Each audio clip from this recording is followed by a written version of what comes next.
Hello అండి. Welcome to our channel Uma the banking aspirant. So, ఈరోజు వచ్చైతే SBI clerk main strategy అనేది చెప్తాను. మొత్తం కాదు.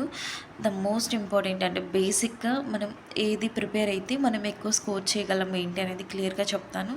చాలామంది కామెంట్స్‌లో అడగడం జరిగింది. సో, ఎస్పెషల్లీ వాళ్ళ కోసం నేను చెప్తున్నాను. డెఫినెట్లీ ఎవరైతే ఎస్‌బీఐ క్లర్క్ ప్రిలిమ్స్ అనేది రాసి కాన్ఫిడెంట్‌గా ఉన్నామో డెఫినెట్లీ క్లియర్ అవుతది అనుకున్న ప్రతి ఒక్కరికి కూడా ఈ వీడియో అనేది యూజ్ అవుతుంది. ఇది నాట్ ఓన్లీ ఎస్‌బీఐ క్లర్క్, మిగతా ఎగ్జామ్స్ ఐబీపీఎస్ క్లర్క్ కూడా ఉంది. సో, నవంబర్‌లో. సో, వాళ్ళకి కూడా ఇది యూజ్ అవుతుందండి.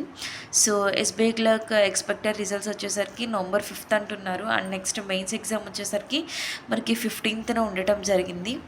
సో, దానికి తగ్గట్టుగా మీరు ప్రిపేర్ అవుతున్నారని నేను అనుకుంటున్నాను. కంపల్సరీగా ఎవరైతే ప్రిలిమ్స్ క్లియర్ అవుతది అనుకుంటున్నారో, హోప్ ఉంది అనుకుంటున్నారో డెఫినెట్లీ వాళ్ళు మెయిన్స్ ఎగ్జామ్స్ అనేది స్టార్ట్ చేసి ఉండాలి. ఇప్పటికే ఎగ్జామ్స్ మాక్ ఎగ్జామ్స్ రాయడము ఫస్ట్ థింగ్. సెకండ్ థింగ్ వచ్చేసరికి మీరు డైలీ కరెంట్ అఫైర్స్ గురించి క్లియర్‌గా పర్టికులర్‌గా చెప్తాను. సో, కాకపోతే ఏంటంటే ఇప్పుడు ఏంటంటే డైలీ కరెంట్ అఫైర్స్ అనేది కంపల్సరీగా ప్రిపేర్ అవ్వండి. ఎందుకంటే ఇప్పుడు ఆల్మోస్ట్ మనం అక్టోబర్ ఎండింగ్‌కి వచ్చాం. ఒక్కసారిగా 6 మంత్స్ కరెంట్ అఫైర్స్ రివైజ్ చేయాలంటే ఇట్స్ ఇలా very very toughest thing. So, best suggestion ఏంటంటే ఏ డేది ఆ డే అనేది క్లియర్ చేసుకోండి. సో, నేను కరెంట్ అఫైర్స్ ఎలా ప్రిపేర్ అవ్వాలి ఏంటి అనేది కూడా క్లియర్‌గా చెప్తాను. ఓకే. ఫస్ట్ వచ్చేసరికి మనకి ఎగ్జామ్ ప్యాటర్న్ వచ్చేసరికి 4 సెక్షన్స్ ఉంటాయండి. Reasoning 50 questions, 60 marks, 45 minutes of time ఉంటది. ఇక్కడ 50 క్వెషన్స్‌కి 60 మార్క్స్ అండి. 10 క్వెషన్స్ 2 మార్క్స్ క్వెషన్స్ అనేది ఉండటం జరుగుతుంది. ఆ weightage it depends upon SBI కాబట్టి కొంచెం లిటిల్ బిట్ కొంచెం డెప్త్‌గా ఇస్తాడు క్వెషన్స్ అనేది. అంటే మనిషి చేయలేనంత అయితే కాదు. డెఫినెట్లీ చేయొచ్చు. కాకపోతే ఏంటంటే మనం క్వెషన్ చూసి లేకపోతే ఎస్‌బీఐ మీద ఉన్న అంటే కొంచెం పేపర్ టఫ్‌గా ఇస్తారు అన్న ఫీలింగ్ తోటి మనం కొంచెం భయపడతాము. బట్ మీకు ఇన్ కేస్ ఏదైనా క్వెషన్ వస్తే డెఫినెట్లీ చేయండి. రాకపోతే ట్రై చేయండి. ఎందుకంటే 45 మినిట్స్ ఆఫ్ టైం ఉంది కదా! ఓకేనా? అండ్ నెక్స్ట్ జనరల్ ఇంగ్లీష్ వచ్చేసరికి 40 questions, 40 marks, 35 minutes of time అండి 40 క్వెషన్స్‌కి. ఓకే. క్వాంటిటివ్ యాప్టిట్యూడ్ వచ్చేసరికి 50 questions, 50 marks, 45 minutes of time అండి. ఒక్కొక్క క్వెషన్ ఒక్కొక్క మార్క్ పడుతుంది ఇక్కడ. 45 మినిట్స్ ఆఫ్ టైం అండి. General awareness and finance awareness, not only general finance awareness is also there అండి. So, 50 questions, 50 marks, 30 minutes of time. So, నాకైతే ఈ ఎగ్జామ్ ప్యాటర్న్‌లో వచ్చేసరికి మనకి అంతకుముందు వరకు ఏంటంటే ఎస్‌బీఐ వచ్చేసరికి సెక్షనల్ కట్ ఆఫ్ అనేది ఉండేది కాదు. కానీ ఇప్పుడు సెక్షనల్ కట్ ఆఫ్ అనేది ఉంది. దాన్ని ఒక పాయింట్‌గా గుర్తుపెట్టుకొని మీరు ఎగ్జామ్ రాసేటప్పుడు ఎలా రాయాలి ఏంటి అనేది క్లియర్ మైండ్ సెట్‌తో రాయండి. So, sectional cut off is there for SBI clerk mains examinations. Please you have to note this point. And second thing వచ్చేసరికి ఈ ప్యాటర్న్ చూస్తే మనము పెన్ను, పేపర్ పెట్టకుండా జస్ట్ మన బ్రెయిన్ యూజ్ చేసి చేయగలిగేవి 2 సెక్షన్స్. ఒకటి general English and general and financial awareness. So, first thing ఇంగ్లీష్‌కి వచ్చేసరికి 40 questions, 40 marks, 35 minutes of time అండి. ఇంగ్లీష్ అంటే ఈజీగా ఉండిద్ది అని చెప్పను. అలానే టఫ్ అని కాదు. డెఫినెట్లీ ఒక పర్సన్ అనేవాళ్ళు మంచిగా ప్రిపేర్ అయితే డెఫినెట్లీ రాయగలరు. సో, ఇందులో ఏంటంటే పేపర్‌లో ఇచ్చినయన్నీ మనకి రావాలని లేదు. బట్ మనకు వచ్చినయి మనం కరెక్ట్‌గా అటెంప్ట్ చేస్తే వి will be ah, we will secure good score in English. Okay. నేనేం చెప్తానంటే మీరు ఎగ్జామ్‌కి దగ్గర దగ్గర ఇప్పుడు ఒక 10 డేస్ ఉందనుకోండి. ఎందుకంటే ఈ మధ్యలో సండేస్, హాలిడేస్ మొత్తం తీసేసి ఒక 10 డేస్ ఉంది. ఈ 10 డేస్ కూడా 10 ఎగ్జామ్ పేపర్స్ రాయండి. మాక్సిమం ఏంటంటే మనం మెయిన్స్‌కెళ్ళే ముందు ఒక 40 పేపర్స్ అనేది క్లియర్ చేస్తే మనకొక కాన్ఫిడెన్స్ అనేది వస్తది. సో, ఇప్పుడు టైం లేదు కాబట్టి ఎవరైతే స్టార్టింగ్ నుంచి ప్రిపేర్ అయ్యారో వాళ్ళకి ఎలాంటి ప్రాబ్లమ్ లేదు. లేదు ఇప్పుడే స్టార్ట్ చేసినాం మేము, రిజల్ట్ వచ్చాక స్టార్ట్ చేద్దాం అనుకునే వాళ్ళు మాత్రం ప్లీజ్ అసలు మీరు ఔట్ ఆఫ్ రేస్ అని చెప్పొచ్చు. ఎందుకంటే కాంపిటీషన్ ఎలా ఉందంటే ప్రిలిమ్స్ అయిన నెక్స్ట్ డే నుంచి ప్రిపేర్ అయ్యే వాళ్ళు చాలామంది ఉన్నారు. చాలా అంటే చాలామంది. సో, మనం సెక్యూర్ చేస్తే మనం ప్రిలిమ్స్ క్వాలిఫై అయితేనే మెయిన్స్ ఎగ్జామ్‌కి ప్రిపేర్ అవుదాం. అసలు please don't waste your time. ఇప్పుడైనా స్టార్ట్ చేయండి. ఎందుకంటే ఇన్ కేస్ ఎస్‌బీఐ అయిందో అవ్వలేదో తెలీదు. ఐబీపీఎస్ క్లర్క్ రాసి ఉంటారు కదా! అది మెయిన్స్ రాయాలి కదా! సో, దానికైనా డెఫినెట్లీ యూజ్ అవుతది. ష్యూర్‌గా యూజ్ అవుతది.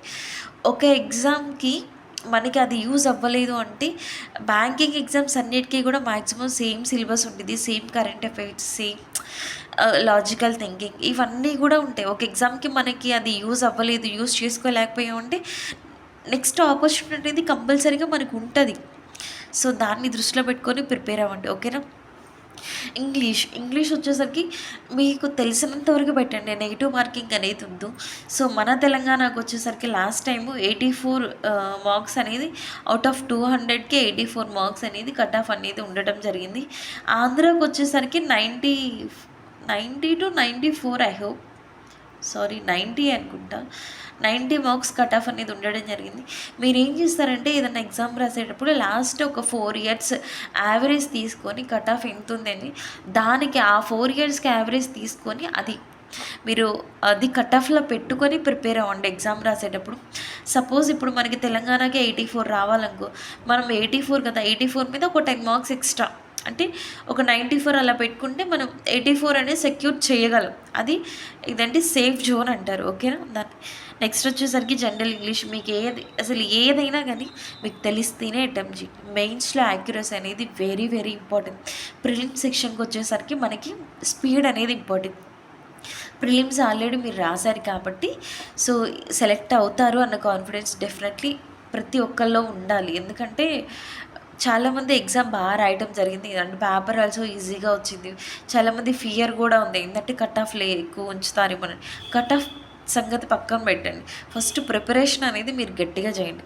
సెకండ్ థింగ్, మెయిన్స్ ఎగ్జామ్ రాసేటప్పుడు పొరపాటున కూడా నెగిటివ్ మార్క్స్ అనేది అటెంప్ట్ చేయొద్దు. ఎందుకంటే అది పోయింది కాక దాంతోపాటు మనకి కరెక్ట్ అయిన వాటిలో కూడా మైనస్ మార్క్స్ అనేది తీసుకెళ్ళడం జరుగుతుంది. ఓకేనా? And general awareness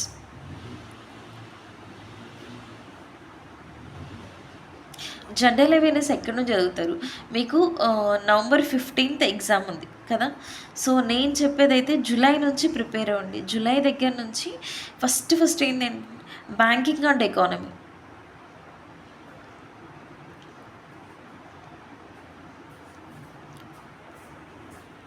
and insurance, ఫైనాన్స్కి సంబంధించినటువంటి కరెంట్ అఫైర్స్ ఇవన్నీ కూడా చాలా ఇంపార్టెంట్. సెకండ్ థింగ్ వచ్చేసరికి ఒబెచరీస్. నెక్స్ట్ వచ్చేసరికి మనకి స్పోర్ట్స్ ఈవెంట్, ఒలింపిక్స్ వీటికి సంబంధించినటువంటి స్పోర్ట్స్కి సంబంధించినటువంటివి. ఓకే, రేర్ కేసెస్లు ఇస్తారు. And first in nature is very important. అదొకటి గుర్తుపెట్టుకోండి. ఏ కరెంట్ అఫైర్ సపోజ్ మనకి హైదరాబాద్లో Google energy centre and international affairs అనేది చాలా ఇంపార్టెంట్. అండ్ నెక్స్ట్ వచ్చేసరికి స్టేట్ న్యూస్. వీటన్నిటికన్నా ఇంపార్టెంట్ వచ్చేసరికి State Bank of India present current అఫైర్స్లో ఉంటే అవి మాత్రం కంపల్సరీగా చదవాలి. స్టేట్ బ్యాంక్ ఆఫ్ ఇండియాకి కొన్ని హానర్స్ అనేది రావడం జరిగింది, అవార్డ్స్ అనేది రావడం జరిగింది. అండ్ చెల్లా శ్రీనివాస శెట్టి గారు డైరెక్ట్గా అవార్డ్స్ అనేది తీసుకోవడం జరిగింది, వాటికి సంబంధించిన ఇన్ఫర్మేషన్. అండ్ ఎస్బీఐ ఏదైనా లైఫ్ ఇన్సూరెన్స్ బ్యాంక్తో, ఏయూ స్మాల్ ఫైనాన్స్ బ్యాంక్స్ తోటి టైఅప్ అవడం జరిగింది, ఎల్ఐసితో టైఅప్ చేయడం. సో ఇలాంటివి చాలా ఇంపార్టెంట్, క్రూషియల్ రోల్ అంటే డెఫినెట్లీ. ఇంకోటి వచ్చేసరికి స్కీమ్స్ అనేది వెరీ ఇంపార్టెంట్. స్కీమ్స్ ప్రధానమంత్రి జన్ధన్ యోజన అండ్ ప్రధానమంత్రి వికసిత్ యోజన ఇలా చాలా స్కీమ్స్ అనేది ఉండడం జరిగింది. సో ఆ స్కీమ్స్ అనేది మ్యాక్సిమం ఏంటంటే ఎక్కువ ఈ 4 monthsలో ఎక్కువ టైమ్స్ రివైజ్ చేసినటువంటి స్కీమ్స్ అనేది మీరు ఎక్కువ ఫోకస్ అనేది చెయ్యండి. ఓకేనా? అండ్ నెక్స్ట్ వచ్చేసరికి 8th one మన ప్రధానమంత్రి వచ్చేసరికి మన ప్రధానమంత్రి నరేంద్ర మోడీ గారు 5 nations విజిట్ అనేది వెళ్ళడం జరిగింది. సో ఆ 5 nations విజిట్ నేను కొన్ని ఎగ్జాంపుల్స్ చెప్తాను. Trinidad Tobago, Argentina, Brazil, Namibia, Goa ఇలా కొన్ని కంట్రీస్ అనేది విజిట్ అవ్వడం జరిగింది. అక్కడ మన ప్రధానమంత్రి నరేంద్ర మోడీ గారికి ఏదైతే అవార్డ్స్ ఇచ్చారో అవి అనేది చాలా ఇంపార్టెంట్. పిఎం మోడీజీ రిసీవ్ చేసుకున్నటువంటి అవార్డ్స్. అండ్ నెక్స్ట్ ఏ కంట్రీ ప్రెసిడెంట్స్ అనేది మన కంట్రీని విజిట్ చేశారు, ఇవి కూడా చాలా చాలా ఇంపార్టెంట్. సో ఇంతవరకు మీరు మ్యాక్సిమం కవరప్ చేసినట్లయితే సరిపోతుందండి. ఎక్కువ అయితే ఏం రివైజ్ చేయొద్దు. ఎందుకంటే మన కరెంట్ అఫైర్స్ చదివినంత మాత్రాన మొత్తం గుర్తుపెట్టుకోవాలని కాదు. కానీ మీరు ఎగ్జామ్‌కి వెళ్ళబోయే ముందు ప్రతీదీ కూడా 2-3 టైమ్స్ అనేది రివైజ్ చేసినట్లయితే మీకు గుర్తుంటాయండి. ఓకేనా? ఇంకా ఇంగ్లీష్ వచ్చేసరికి ఇంగ్లీష్ మనము పర్టిక్యులర్‌గా ఏం చెప్పలేము. కానీ రీడింగ్ కాంప్రహెన్షన్ గురించి చెప్తాను.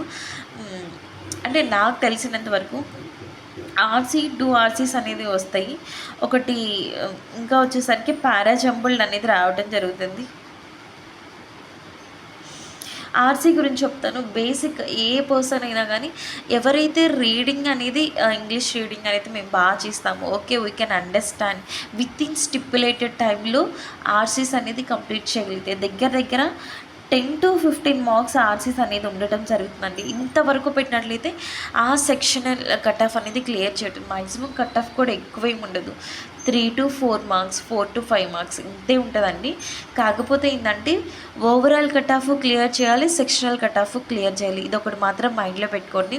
అండ్ నెక్స్ట్ రీజనింగ్ అండ్ క్వాంటి గురించి ఏం చెప్పదలుచుకోలేదు. బికాస్ ఎందుకంటే it's a vast syllabus.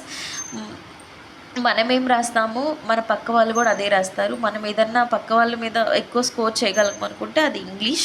Second వచ్చేసరికి general and financial awareness. So LICs గురించి కానీ, స్కీమ్స్ గురించి కానీ, ఎస్బీఐ గురించి కానీ ఒకటికి 2 టైమ్స్ కాదు, ఒకటికి 6 టైమ్స్ అనేది మీరు రివైజ్ చేయండి. చాలా హెల్ప్ అవుతుంది. సో కట్ ఆఫ్ అనేది గుర్తుపెట్టుకోండి. లాస్ట్ 4 ఇయర్స్ కట్ ఆఫ్స్ అనేది మా యావరేజ్ తీసుకోండి. సో దానికి తగ్గట్టు ప్రిపేర్ అవ్వండి.